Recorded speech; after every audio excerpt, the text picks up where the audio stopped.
Shalom saudara yang dikasih Tuhan. Salam sejahtera bagi kita semuanya. Kiranya damai sejahtera dari Tuhan kita Yesus Kristus menyertai kita sekalian. Amin. Saudara yang dikasih Tuhan, pada kesempatan ini saya ingin membahas topik yang begitu luar biasa menurut saya. Di mana ada seorang pengajar yang seharusnya mengajarkan kepada jemaahnya tentang kebenaran menurut keyakinannya. Tetapi di video ini ada seorang pengajar yang mengajarkan kepada jemaahnya bahwa kalau mau masuk surga harus melalui satu jalan, yaitu melalui Isa Al-Masih. Itu menurut dia. Mari kita sama-sama melihat cuplikan video berikut ini. Di Quran surat Al-Imran 3:45 itu tertulis di sana. Dikatakan begini, saudara. It's qalatil malaikatu ya Maryamu innallaha yubassuruki bi kalimatin min husmuhul masihu isabnu Maryaman wajihan fid dunya wal akhir. Jadi ketika itu Al-Quran bilang begini.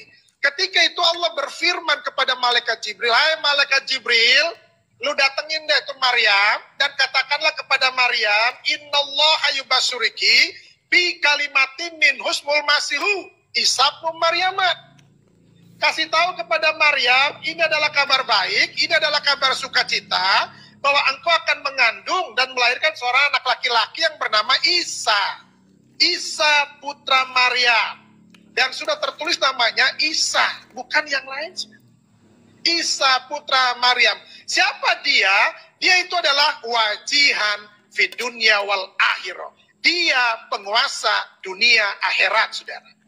Ini pribadi yang luar biasa, saudara. Itu sebabnya Al-Quran mengaminkan bahwa seluruh dunia, siapapun dia yang masih manusia, itu harus merayakan Natal. Yang masih manusia. Kecuali udah berubah. Kan gitu.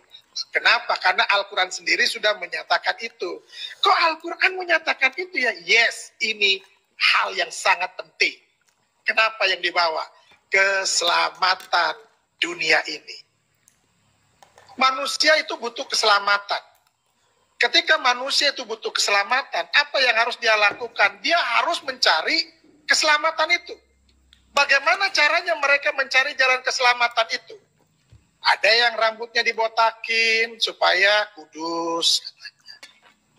Ya kan? Ada yang harus menghadap ke arah mata angin, karena di sanalah ada Tuhannya untuk selamat. Lalu ada juga yang harus mengorbankan korban untuk selamat. Harus bawa sesajen untuk selamat. Nah, kalau di dalam Yesus itu nggak butuh yang kayak gitu-gitu. Justru ketika manusia tidak menemukan jalan keselamatan itu, apa yang harus mereka lakukan? Mereka harus mencari yang namanya sirotol mustaqim, jalan keselamatan itu penting bagi manusia. Kenapa? Karena di dalam dunia ini cuma dua tempat, surga atau neraka. Nah, semua manusia pengennya ke surga, betul ya? Tapi ingat, kalau mau ke surga, harus kenal sama yang punya surga. Kalau kagak kenal, ya mikir aja sendiri kan gitu. Makanya, dia harus hadir ke dunia ini, Tuhan harus jadi manusia. Kenapa? Karena dia sudah mengirim rasul-rasul, sudah mengirim nabi-nabi, tetapi manusia tetap keras kepala. Gak bakalan gue mau. Pokoknya gue mau suka-suka gue, semau gue, katanya kan. Lalu bagaimana? Ini Tuhan ini punya kasihnya begitu luar biasa. Yang tadi sudah disinggung, karena begitu besar kasih Allah. Apa yang Tuhan mau lakukan? Ini manusia ini harus, semuanya ini harus masuk surga. Karena neraka diciptakan untuk setan, untuk genderuwo, untuk iblis. Bukan untuk manusia. Manusia ditempatkan semuanya masuk surga. Amin. Tapi yang bagaimana dulu? Nah, itu kemauannya Tuhan, itu hatinya Tuhan. Tuhan mau semua manusia itu masuk surga. Bagaimana caranya untuk Tuhan menyelamatkan manusia? Dia harus jadi manusia. Kenapa harus jadi manusia? Karena yang diselamatkan manusia, bukan monyet. Kalau yang diselamatkan monyet, ya otomatis dia harus jadi monyet dengan bahasa monyet. Tapi yang diselamatkan manusia, itu sebabnya dia harus jadi manusia. Makanya ada yang bilang, Tuhannya orang Kristen mau lucu, jadi manusia. Suka-suka dia. Dia mau jadi apa ke suka-suka dia. Ya puji Tuhan, yang diselamatkan target utamanya adalah manusia, maka dia harus jadi manusia dengan bahasa manusia. Dengan gaya hidup seperti manusia. Nggak mungkin dia datang sebagai roh. Kenapa? Ngeri. Ada suara, nggak ada wujud. Budi, ada suaranya, tapi nggak ada wujudnya. Bahaya kan ini? Nggak mungkin juga dia tiba-tiba datang, cring, jadi manusia dewasa. Kenapa? Karena manusia selalu mencari silsilah. Dia anak siapa? Bapaknya siapa? Tapi ada tuh yang model kayak gitu, Bang. Ada ya? Mr. Bean. Tuh, Jatuh. itu manusia nggak jelas. Maka hidupnya juga nggak jelas. Yesus harus jadi manusia. Dengan bahasa manusia. Tujuannya cuma satu. Manusia harus diselamatkan dan dibawa ke surga. Makanya ini manusia yang sangat suci.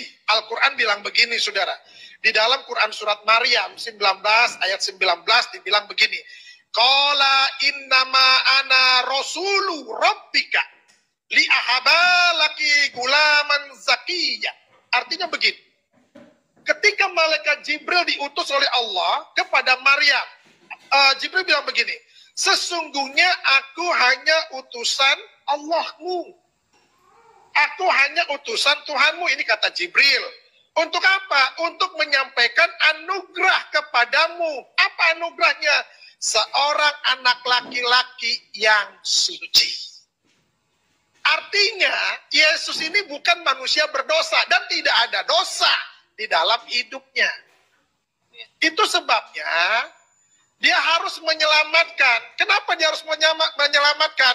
Karena dia nggak berdosa. Yang bisa menyelamatkan manusia adalah orang yang nggak berdosa.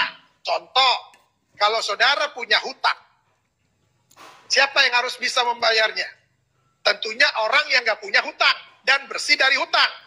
Kalau lu masih punya hutang, lu lalu mau bayarin orang yang punya hutang, gigi lu. Kenapa harus gigi? Lu aja masih punya hutang. Lu mau bayarin hutang gue? Yesus itu bisa menyelamatkan. Kenapa? Itu sebabnya dia disebut sebagai juru selamat. Kenapa disebut sebagai juru selamat? Karena dia tahu keselamatan. Orang itu nggak bisa disebut sebagai juru bicara. Kalau ngomongnya kagak jelas. Assalamualaikum, Mama Imu. Lah bagaimana dia disebut sebagai juru bicara?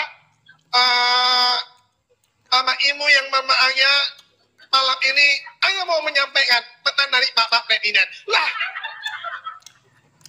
nggak bisa disebut sebagai juru bicara model begini, saudara. Amin. Yesus disebut sebagai juru selamat. Kenapa? Karena dia tahu jalan keselamatan. Haleluya. Nggak ada lain lagi. Di bawah kolong langit ini tidak ada nama lain yang dapat menyelamatkan seisi dunia. Itu sebabnya dia harus turun ke dunia ini untuk menyelamatkan. Nah, itulah cuplikan video yang saya bagikan, saudara-saudara.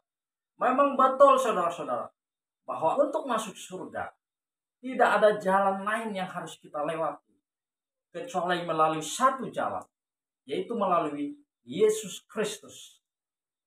Setiap orang mencari, melakukan berbagai cara untuk memperoleh keselamatan, tetapi tidak ada satupun yang bisa menemukan jalan itu kecuali di dalam Tuhan Yesus Kristus. Karena hanya Tuhan Yesus yang menjamin itu. Sebagai orang percaya, kita bersyukur ada jaminan keselamatan yang telah disediakan oleh Tuhan bagi kita. Di mana di dalam Yohanes 14 ayat yang ke-6 dikatakan, Akulah jalan dan kebenaran dan hidup. tidak ada seorang pun yang datang kepada Bapa kalau tidak melalui Yesus Kristus. Melalui video yang sudah saya bagikan, saya secara pribadi diberkati, dan saya yakin percaya saudara-saudara juga diberkati dengan apa yang telah disampaikan oleh pengajar ini. Oleh karena itu, mari kita tetap berpegang teguh kepada keyakinan kita kepada Tuhan Yesus. Karena kita tahu bahwa keselamatan sudah menjadi bagian dalam hidup kita. Sampai ketemu di video saya yang berikutnya. Tuhan Yesus memberkati kita semuanya. Amin. Shalom.